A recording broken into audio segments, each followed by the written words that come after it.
warahmatullahi wabarakatuh. Selamat pagi, salam sejahtera dan sehat selalu buat ibu-ibu yang ada di rumah. Dan hari ini lagi siap fokus menyaksikan kelas ibu hamil yang kita adakan di Puskesmas Porong. Nah, adapun materi hari ini yaitu masalah materi pertama, pemeriksaan ibu hamil. Kita berusaha untuk tetap memantau keadaan ibu-ibu yang ada di rumah, meskipun dengan cara online. Saya harap ibu-ibu tetap memantau dan tetap mengikuti kegiatan yang ada di Puskesmas Porong. Kenapa kita mengharapkan ibu untuk rutin melakukan pemeriksaan ibu hamil?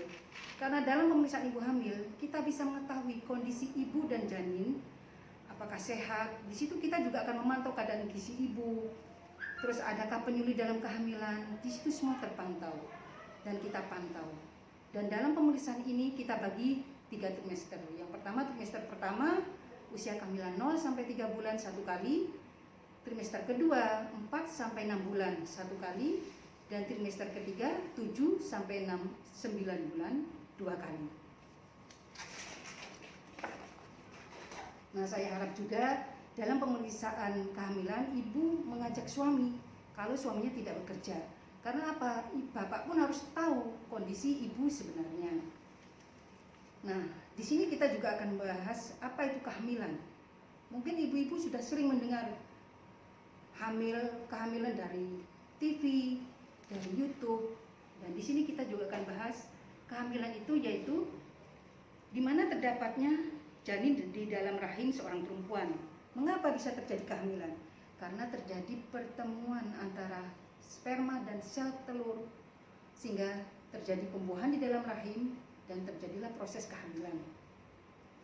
Nah, setelah pembuahan terbentuk kehidupan baru berupa janin dan tumbuh di dalam rahim ibu, merupakan tempat berlindung yang aman dan nyaman bagi janin. Kehamilan normal yaitu lamanya 280 hari atau 40 minggu atau 9 bulan 7 hari, dihitung hari pertama haid terakhir. Kehamilan dibagi 3 trimester. Seperti tadi, trimester pertama kehamilan hingga 12 minggu. Trimester kedua kehamilan 12 sampai 24 minggu. Trimester ketiga kehamilan 24 sampai 40 minggu. Nah, disinilah pentingnya ibu-ibu harus memantau kondisi ibu dan janin. Dilakukan pemeriksaan yang rutin. Nah, adapun tanda hamil. Tanda hamil. Di sini, kenapa ibu-ibu kalau periksa pertama kali hamil ditanya, men terakhirnya kapan ibu? Nah, pasti tanya itu kan? Dan ibu harus tahu. Ibu pun atau suami harus tahu untuk memperkirakan kapan ibu melahirkan nantinya. Kita bisa hitung dari men hari pertama haid terakhir ibu. Tanda hamilnya itu terlambat haid paling sedikit 1 sampai 2 minggu. Walaupun terkadang masih ada bercak darah. Untuk lebih memastikan ibu atau tidak, segera periksa ke bidan atau dokter untuk memastikan kehamilan. Kadang-kadang dilakukan pemeriksaan kencing. Nah, di sini apa tanda selain tanda hamil selain pemeriksaan kencing atau lainnya, yaitu keluhan pada hamil muda seperti mual, muntah, pusing, dan lemas terutama pagi hari. Keluhan pada hamil tua, nyeri pinggang. Nyeri pinggang akan cenderung berdiri, condong ke belakang untuk menyeimbangkan. Nah, di sini nyeri pinggang ibu-ibu kan kehamilan tua perutnya tambah besar. Nah, ibu-ibu itu kadang condong ke belakang. Nah, ini menyebabkan perut semakin besar. Terus kram kaki terutama pada trimester kedua dan cenderung menyerang pada malam hari selama 1 sampai 2 menit. Di sini kadang-kadang terjadi, kenapa bisa terjadi kram kaki? Karena di situ bisa jadi ibu kurang latihan gerak sehingga kaki gampang kram atau kecapean juga bisa. Nah, sekarang yang ketiga, pembengkakan di kaki karena penimbunan cairan akibat tingginya kadar garam dalam tubuh. Nah, ibu-ibu kadang-kadang kalau di rumah pokoknya enak aja makan ikan asin, kadang istilahnya ikan sipil itu ya, biasanya muncul. Nah, di situ kan kandungan garamnya tinggi. Dan di sini pembengkakan kaki ini timbul pada trimester ketiga kehamilan. Dan biasanya kita sarankan kalau udah terjadi pembengkakan itu, kalau tidur posisi kaki lebih tinggi, ganjil bantal. Terus kadang terjadi juga ada keluhan wasir atau ambeien. Ambeien, pembengkakan dan peradangan yang terjadi pada pembuluh darah di daerah sekitar dubur.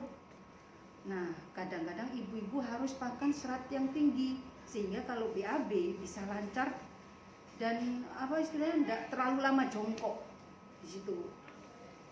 Terus keputihan, pada kehamilan ini banyak keluhan, ibu-ibu mengalami keputihan dan bertambah, dan yang penting keputihan itu tidak bau, warnanya hijau dan tidak gatel. Insya Allah itu normal, batas normal, pokoknya tidak berlebihan. Dan jika keputihan berbau terasa gatel, nah ibu segera periksa ke bidan atau ke dokter untuk memastikan apakah itu ada penyakitnya atau tidak. Nah sekarang kita lanjut masalah perubahan fisik ibu selama kehamilan. Di sini terjadi perubahan fisik pada kehamilan, seperti perubahan pada payudara. Nah di sini payudara ibu.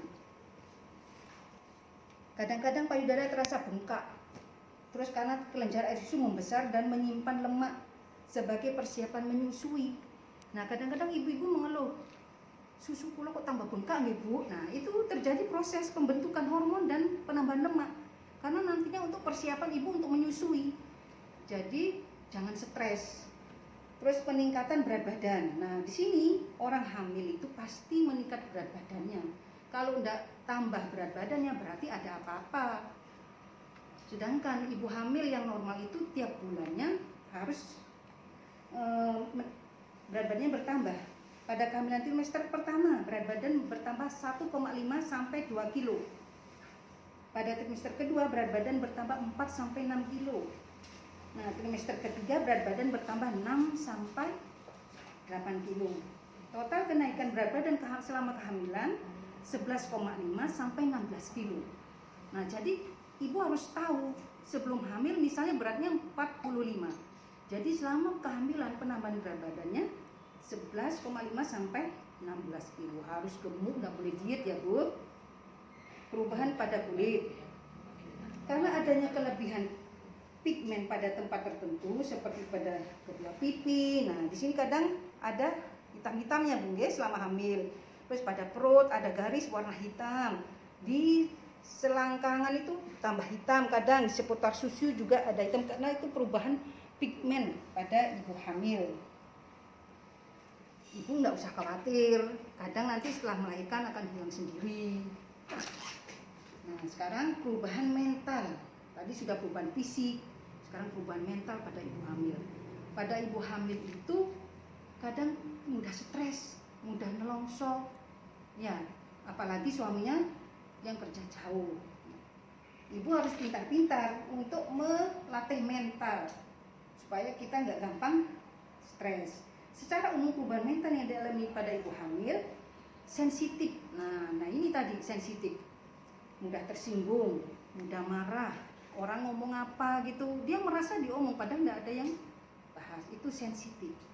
Terus takut atau khawatir, cemas. Nah, siapa misalnya hamil kedua, anaknya nggak pulang-pulang, merasa gampang cemas. Terus gelisah, sulit tidur, dan sebagainya. Masih banyak contoh lain. Yang jelas orang ibu hamil itu kecemasannya tinggi dan lebih sensitif. Di sini lanjut lagi masalah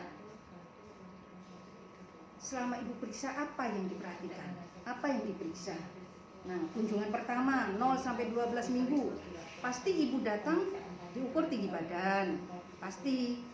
Terus berat badannya berapa, terus diukur tekanan darahnya. Nah, kita lanjut lagi di sini masalah apa yang dilakukan bidan atau dokter bila ibu memeriksakan kehamilannya. Dari usia kehamilan pertama sampai 9 bulan pertama, ibu akan diperiksa tinggi badan. tinggi badan, berat badan, terus diukur tekanan darahnya, terus dilakukan screening apa imunisasi, udah imunisasi lengkap apa belum.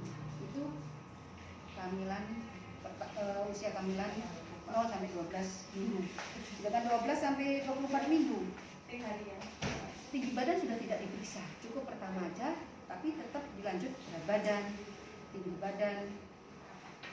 badan, tekanan darah, tensi, terus tinggi fundus uteri, dilakukan pemeriksaan janin, BCJ, dan konseling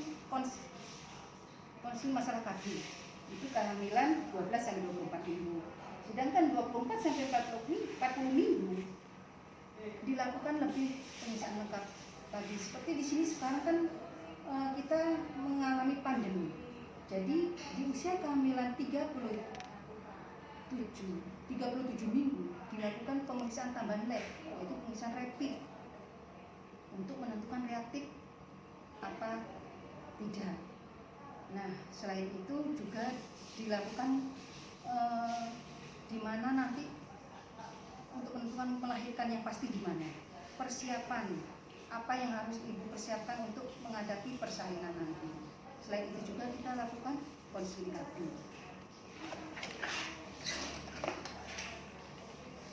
Nah, di sini tadi sudah dijelaskan kenapa dilakukan pemeriksaan tinggi badan. Pemeriksaan tinggi badan itu kita lakukan untuk menentukan apakah ibu tingginya normal atau tidak yang pasti. Kalau tingginya di bawah 145, takutnya pancreatitis di situ. Nah, kita sudah punya jaga-jaga. Oh, ini termasuk skor berapa dia. Dan nanti untuk menentukan kemana dia diarahkan untuk melahirkan. Terus timbang badan. Penambahan berat badan juga harus dipantau. Misalnya dalam trimester pertama beratnya tidak tambah-tambah, berarti ada apa-apa, kita konsulkan ke gizi. Itu ada lanjutannya. Terus diukur lila, lingkar lengan atas, untuk menentukan apakah ibu termasuk kurang energi kronis. Di sini lila kalau kurang dari 23,5 berarti termasuk CAP. Nah, nanti kita konsulkan ke gizi untuk selanjutnya lebih memantau perbaikan gizi ibu. Nah, selain itu juga diukur tekanan darah. Tekanan darah ini kita rutin lakukan pemeriksaan. Kalau tensinya, istilahnya mungkin ibu-ibu ini medis ya, sistol itu yang atas 140 lebih. Nah, itu kita harus waspada, ditakutkan hipertensi pada kehamilan. Selain itu kita juga lakukan pengukuran tinggi fundus. Nah, biasanya ibu kalau periksa pasti perutnya dimeteri. Nah, itu untuk mengukur tinggi fundus uteri. Tujuannya apa? Apakah kehamilan ibu ini sesuai dengan usia kehamilan apa tidak? Itu dilakukan pengukuran tinggi fundus uteri. Nah, selain itu juga dilakukan pemeriksaan detak jantung janin. Kadang-kadang usia kehamilan 0 sampai 3 bulan belum terdengar. Jadi usia 5 bulan baru mulai terdengar detak jantung janin. Di situ juga kita hitung apakah detak jantung janin itu normal atau tidak. Selain itu tes laborat. Nah, seperti tadi, sekarang tes laborat ibu hamil itu wajib. Yang wajib itu ada 5. Sekarang ada pandemi ditambah lagi. Yang 5 itu apa? Yaitu pemeriksaan HB, pemeriksaan golongan darah, terus pemeriksaan sipilis, HIV, terus rapid, HBsHG. HBsHG itu untuk menentukan apakah ibu ini penyakit kuning. Nah, itu loh Bu, penyakit kuning terus itu ya. Itu kalau HIV kan udah pasti tahu. Kalau sipilis untuk menentukan penyakit apakah ibu ada penyakit kelamin atau tidak. Nah, sekarang usia kehamilan 37 minggu ditambah lagi pemeriksaan rapid. Rapid itu COVID itu loh. Nah, tadi kan rapid lain, sekarang COVID. COVID itu untuk menentukan apakah ibu ini reaktif atau non reaktif. Misalnya reaktif, kita udah merencanakan ibu nanti harus melahirkan di mana. Jadi wajib itu periksa sekarang, periksa labnya. Nah, selain itu ibu juga akan diberi obat tambah darah dan harus diminum. Ibu diberi obat tambah darah sebanyak 1 box, isinya 30 tablet, itu harus habis selama 1 bulan.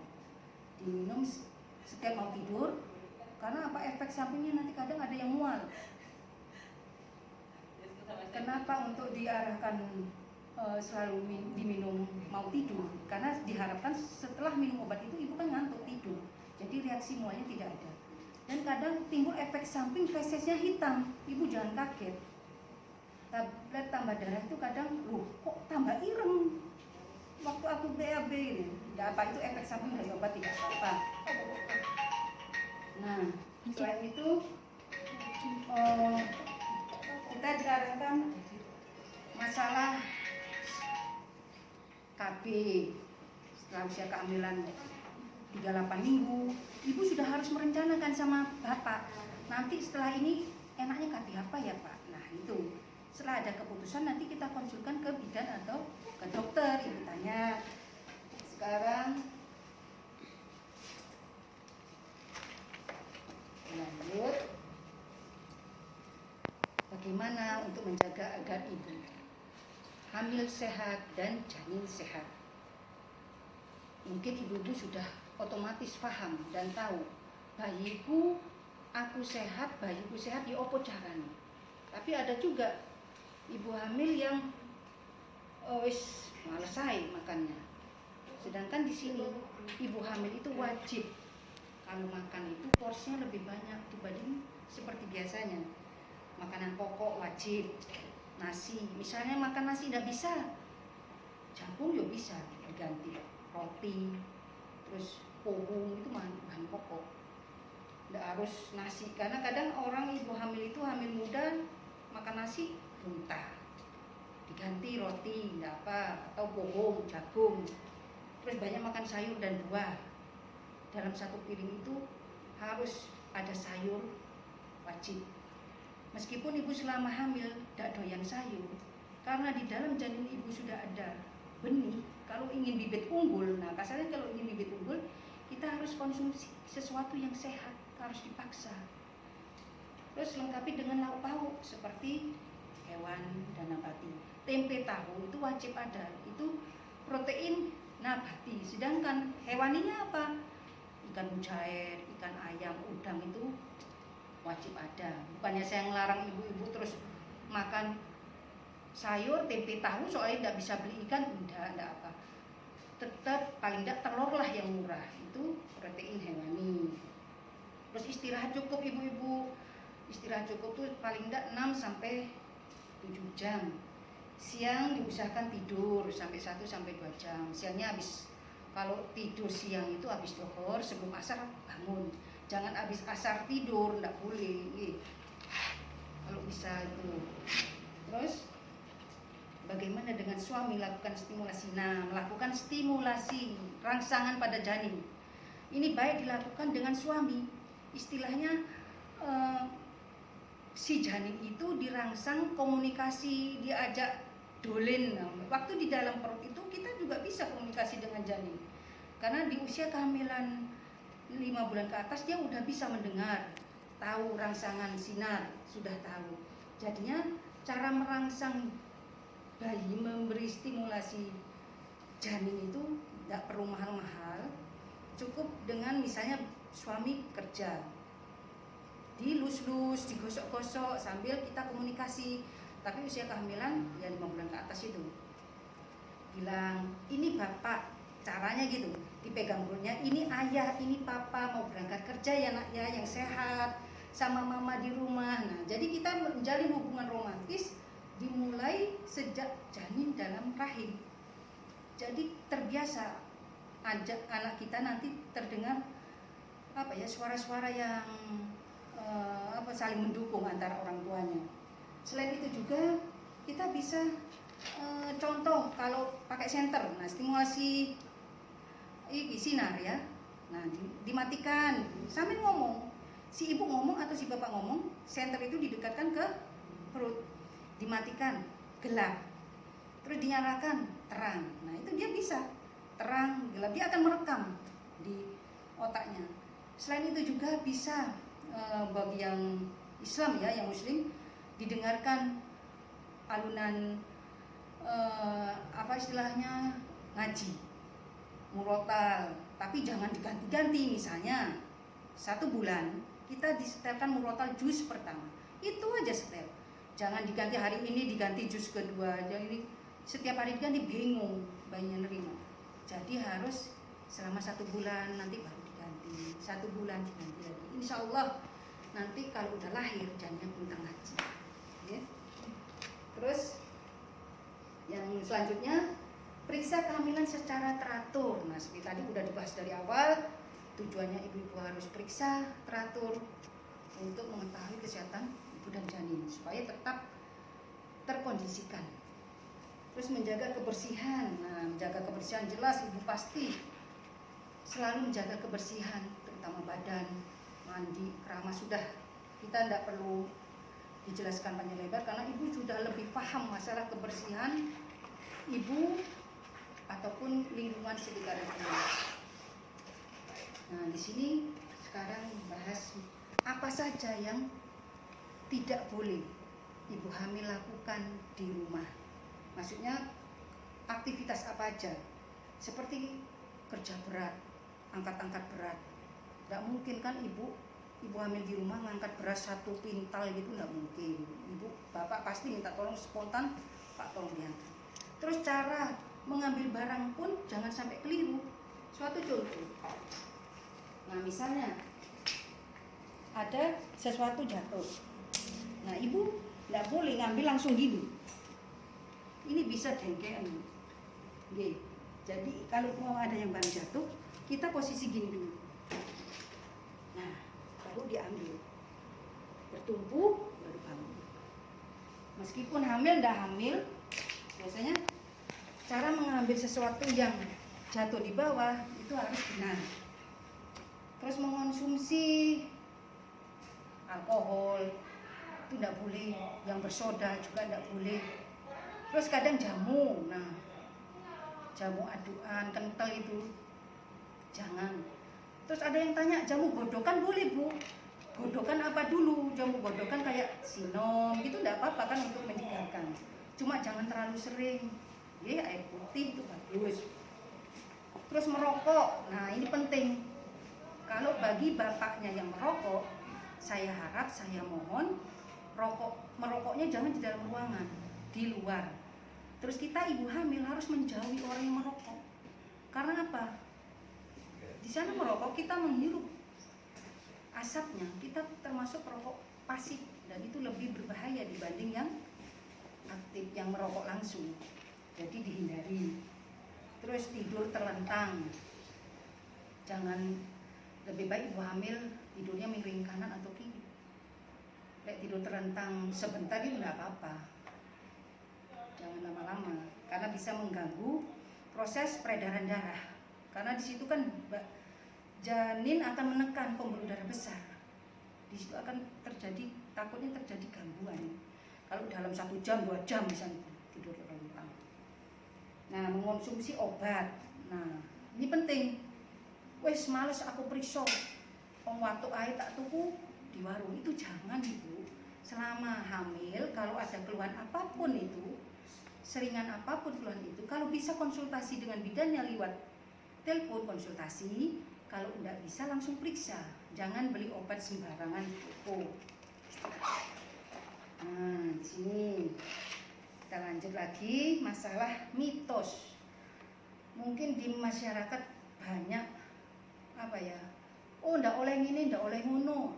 Banyak aturan seperti itu. Dan si ibu yang hamil pertama yang belum pengalaman manutai, di sini yang biasanya berkembang mitos di masyarakat seperti mengurangi makan.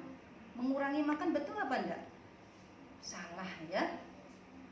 Karena apa? Justru ibu hamil, tadi udah dijelasin di awal, ibu hamil itu harus makan lebih banyak dibanding seperti biasanya. Karena apa? Di sini yang makan 2, si ibu dan si janin. Kalau ibu mamnya makannya sedikit, istilahnya 1 piring titik dam. Tapi kalau lebih banyak, jadi cukup antara ibu dan janin. banyak makan sayur, buah, terus pokoknya 4 sehat 5 sempurna itu dah. Ada 5 bintang dalam piring. 5 bintang itu apa aja? Seperti makanan pokok, protein hewani, protein nabati, tempe tahu, hewaninya telur, mujair yang murah-murah aja, terus sayur yang banyak, terus buah, tambah susu enggak apa-apa kalau suka susu.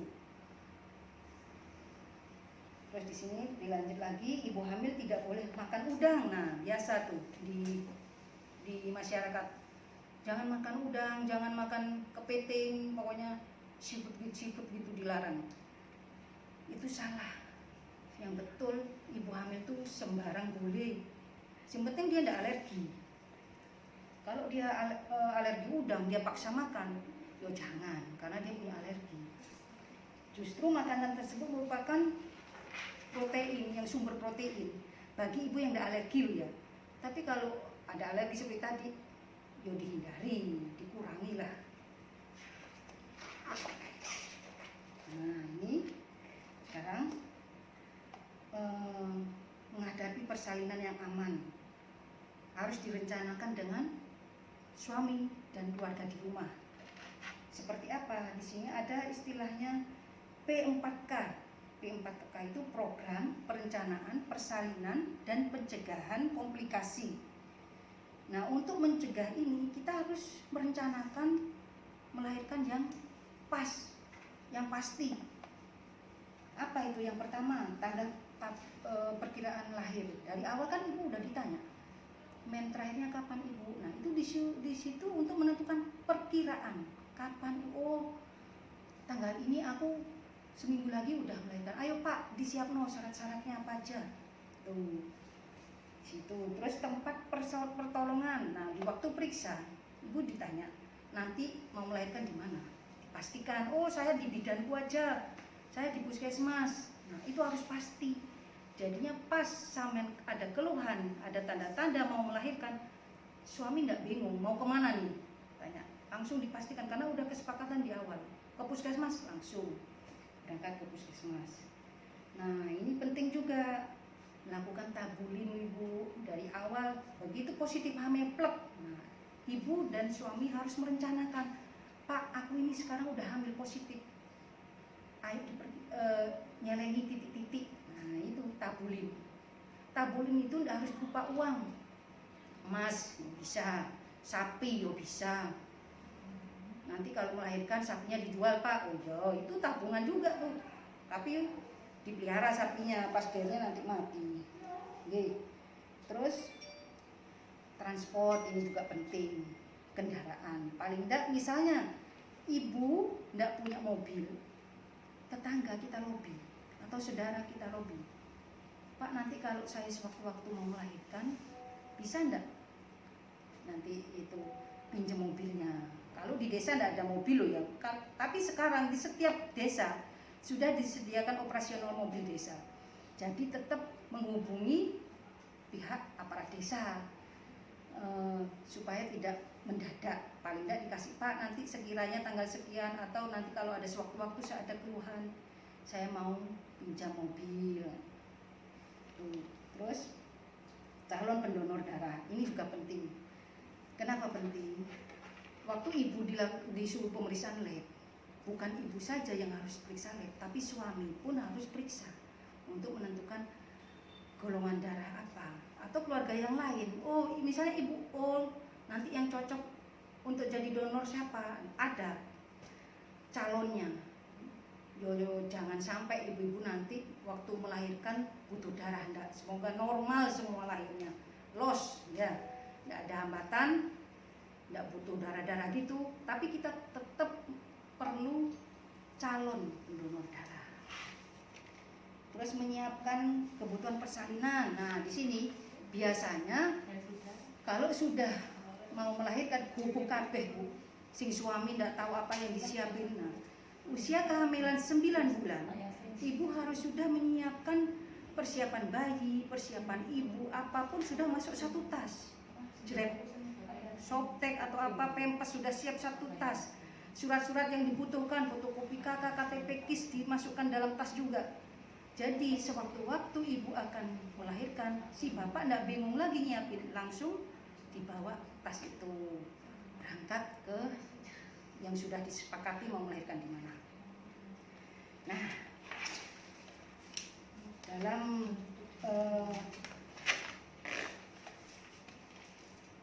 materi pertama ini kita juga akan bahas masalah hubungan intim. Nah, pasti ibu-ibu ketawa semua, hubungan intimnya apa ya waktu hamil.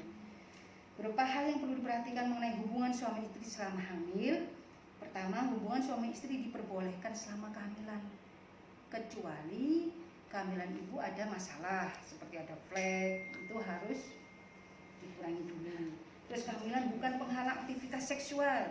Hubungan suami istri boleh dilakukan selama kehamilan dalam keadaan normal. Tadi sudah saya jelaskan. Terus hasrat seksual dan keinginan untuk menikmati hubungan suami istri selama masa kehamilan sangat bervariasi. Ada yang kepingin banget hubungan terus, ada yang males. Terus salah satu manfaat hubungan suami istri adalah saling berbagi rasa maupun kekhawatiran. Di situ kontak batin, istilahnya kontak, ada kerekatan hubungan itu.